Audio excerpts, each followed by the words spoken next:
ताज्या आणि सुपरफास्ट बातम्या पाहण्यासाठी स्वराज्य न्यूज मराठीला सबस्क्राईब करा आणि बेल बटन प्रेस करा। आपण सर्वजण आतमध्ये यावं आणि पावड्यांच्या स्वागतासाठी त्या ठिकाणी मोठ्या प्रमाणामध्ये डीजे लावलेला होता, बँजो लावलेला होता, हलग्या होत्या, त्याचबरोबर तुतारी होत्या, असं मोठा आवाज होता। आणि त्या आवाजामध्ये जेव्हा आपले लक्ष्मण वगैरे गाडीतून उतरले आणि तो आतमध्ये यायला लागले तेव्हाच या बाकीच्या गाड्यावर होते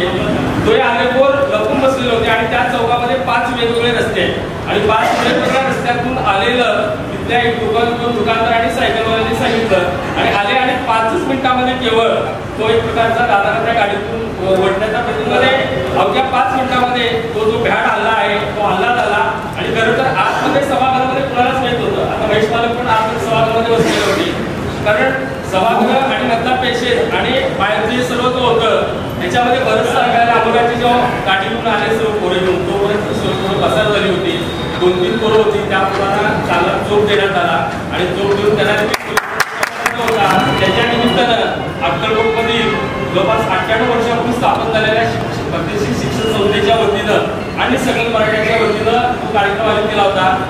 माननीय बाळासाहेब मोरे जे आपल्या संभाजीचे माजी तालुका अध्यक्ष आहेत, त्यांनी या सर्व कार्यक्रमाचं त्यांनी आणि त्यांच्या टीमने या कार्यक्रमाचं आयोजन केलं होतं। माझ्या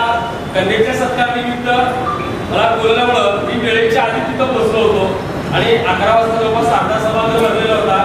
आपले दादाला यायला थोडं उशीर झाला, त्यानंतर डॉक्टर शिवरंग शेटेला यायला उशीर झाला, म्हणून ही सर्व मंडळी महाराजांचा जो अजिंक्यतारा हॉटेल आहे या ठिकाणी थांबले होते आणि जवळपास 1 वाजता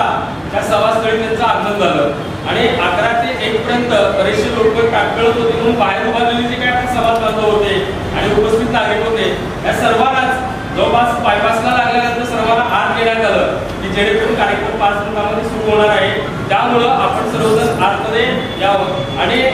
पावड्यांच्या स्वागतासाठी त्या ठिकाणी मोठ्या प्रमाणामध्ये डीजे लावलेला होता, बँजो लावलेला होता,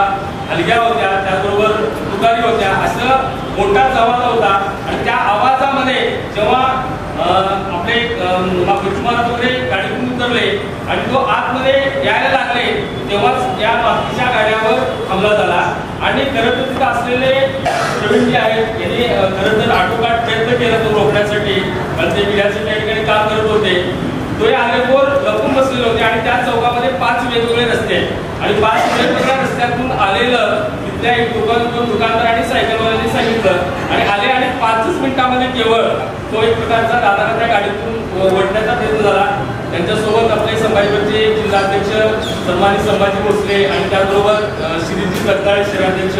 हे देखील त्या गाडीत होते। त्यांना झटापट झाली आणि झटापटीमध्ये अवघ्या 5 मिनिटांमध्ये तो जो भ्याड हल्ला आहे तो हल्ला झाला आणि खरं तर आतमध्ये सभागृहामध्ये कुणालाच माहित होतं, आता महेश मालक पण आतमध्ये सभागृहामध्ये बसलेले होते, कारण सभागृह आणि मतदार पेशेत आणि बाहेर जे सर्व तो होतं त्याच्यामध्ये बरंचसं अंतर होतं। त्यामुळं आतमध्ये काय बाहेर काय घडलेलं आहे आतमध्ये कुणालाही कळलं नाही। काही क्षणामध्ये डॉक्टर शिवरंग शेटे सरांचा फोन आला मला की बाबा असं भ्याडाला जायचं आहे दादावर, तेव्हा आम्ही येईपर्यंत बाळासाहेब आतमध्ये सोबत होते, दादा आत्या खोलीमध्ये आलेलं होतं आणि दादाच्या आजूबाजूला आपले सर्व पदाधिकारी उपस्थित होते। आणि खरं तर आम्ही अमोलराजेला थोड्यात कळालं, अमोलराजे आमच्या क्षेत्रामध्ये रहिवासी असल्या कारणानं आमच्या क्षेत्रामध्ये वेगळं होते, कळायला अमोलराजे जेव्हा गाडीतून आले सर्व पोरे घेऊन तोपर्यंत सर्व पसार झाली होती। 2-3 पोरं होती, त्या पोरांना चांगला चोप देण्यात आला आणि चोप देऊन त्यांना प्रवीण दादा स्वतः शिवरंग शेटे सरांना सांगत होते की तुम्ही जावा आणि कार्यक्रम अटेंड करा, कारण आपण महाराज एवढ्या प्रेमाने आपल्याला बोलवलेले आहे, मला आतमध्ये येणं शक्य होणार नाही आता बाकीचे चेहरा आणि कपडे फाटल्यामुळं। तर रिक्वेस्ट केल्यानंतर तरी पण डॉक्टरांची मानसिकता नव्हती, पण मी आणि माझे एक सहकारी बांधव आम्ही सरांना आत घेऊन गेलं आणि जो आपला मूळ कार्यक्रम होता दादांचं महाराजांचं जो प्रेम होतं त्या प्रेमापोटी एक प्रकारचं आतमध्ये त्यांनी पाठवलं आणि नंतर अजिंक्यताराला येऊन कपडे वगैरे बदलून बाकीचे सर्व गोष्टी करून आले आणि कार्यक्रम संपल्या महाराजांनी बाकीचा सत्कार वगैरे न स्वीकारता ताबडतोब अजिंक्यताराला बाळासाहेब मोरे आणि आम्ही सर्वजण तिथे पोहोचलो आणि दादाबरोबर जे काही गोष्टी आहेत त्या बोलण्यात झालं आणि त्याच्यानंतर फिर्याद दाखल करायला गेल्यानंतर तिथले जे काही संबंधित पोलीस अधिकारी आहेत यांनी फिर्याद लवकर नोंद करून घेतलेलीच नाहीये। आणि महत्वाचं म्हणजे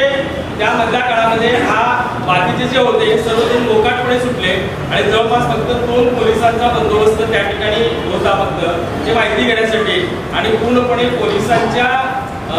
त्या गल्लीत त्या शहरामध्ये अक्कलकोटमधल्या माहिती घेतल्याचं कळालं की 2-3 दिवसापासून पोरांच्या स्टेटसवर एक प्रकारच्या आक्षेपार्ह गोष्टी करत होते. खरं तर अक्कलकोटमध्ये अनेक बाजू या ठिकाणी उपस्थित आहेत की मुस्लिम समाजांच्या मुलांच्या स्टेटसवर वेगवेगळ्या आक्षेपार्ह गोष्टी येऊन विधानसभेमध्ये तारांकित प्रश्न उपस्थित करणारा जो आमदार आहे त्या आमदारच्याच कार्यकर्त्यांच्या स्टेटसवर अशा पद्धतीचे वक्तव्य होते आणि कितीतरी लोकांना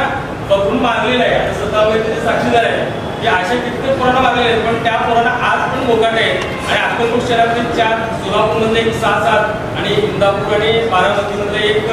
7-8 असे होते आणि ते जवळपास सकाळी 9 वाजता अक्कलकोटमध्ये पोहोचले होते आणि अक्कलकोटमध्ये कुणाकडे चहा पिले कुणाकडे नाश्ता केले त्याची माहिती आपल्याला आज या 1-2 दिवसामध्ये कळेल. आणि हे जो झालेला आला आहे हा 5 मिनिटात जो काही कांड केलेला आहे त्यांनी ॲड हा करण्यामध्ये त्यांचा जवळपास 7 ते 8 दिवसापासूनचा प्लॅन होता. कोण किती वाजता येणार आहे कोण कुठं जाणार आहे आणि त्याबरोबर गाडी कुठे जाईल आणि कुठून कसं यायचं पूर्णपणे सुनियोजित हा गट होता. आणि या गटामध्ये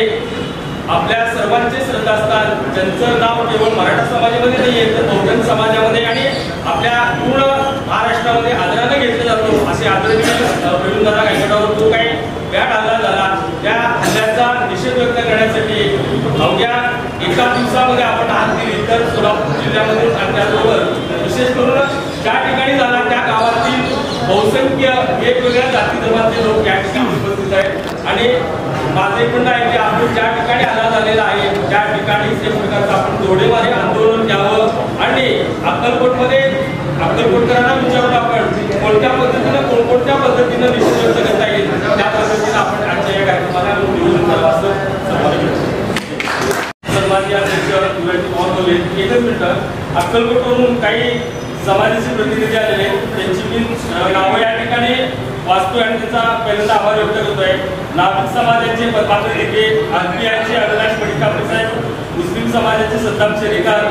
लिंगायत समाजाचे राजेंद्र लिंबीतोडे, वडार समाजाचे अमृत चौगुले,